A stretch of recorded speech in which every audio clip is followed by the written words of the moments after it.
Greeting HMC friends.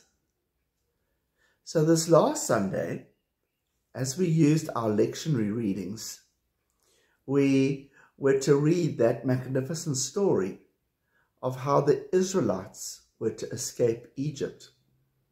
And as Moses led them, the waters of the Red Sea were parted, and they were able to escape from the Egyptians and to start their journey to the promised land. That is such an important symbol for us. For as I mentioned on Sunday, the very first verses of our Bible records that there was darkness and chaos, and the Lord separated the waters, those that would be on the land and those in heaven, as the ancient people would understand. It was a symbol that life was being given. And of course, the Israelites wandered around there in the wilderness. And then there was that magnificent moment that they crossed the River Jordan into their promised land. And that symbol is one that we often think about in the journey of our own life. And many people have symbolized that our death is crossing the River Jordan into our promised land of eternal life. But at the early morning service, I had to choose that beautiful Welsh hymn, "Guide me, O thou great Jehovah." It just fitted so well with the readings. But if we go into the history of that hymn, there is a wonderful story. And it is the story of Howell Harris. He was a Welshman, loved God, but he was very influenced by the early Methodists and their fiery messages that came along. And so Howell Harris actually decided to candidate for the ministry.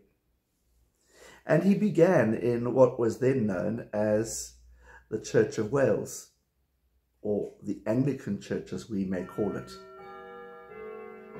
But the Methodists beckoned him. John Wesley's idea that the entire world is his parish, that all of Wales needed to hear his message. And so he was to then to change and become a Methodist. And he was an incredible preacher because he literally went the length and the breadth of Wales.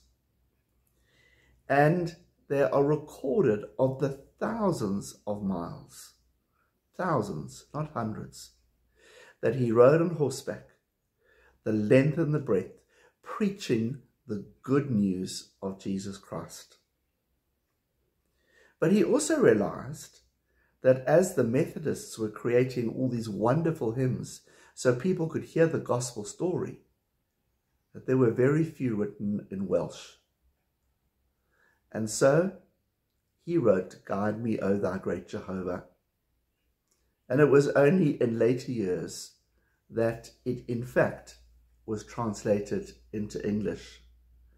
And so no wonder when you hear the Welsh before a wonderful football game or rugby game singing this well-known hymn.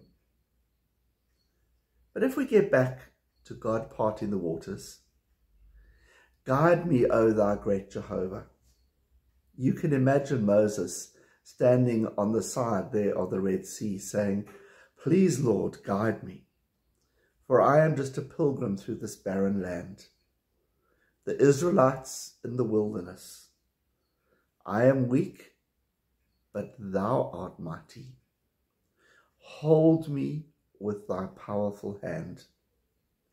And so today, may we be reminded that in our journey, just like God parted the waters, God will continue to do so for us today.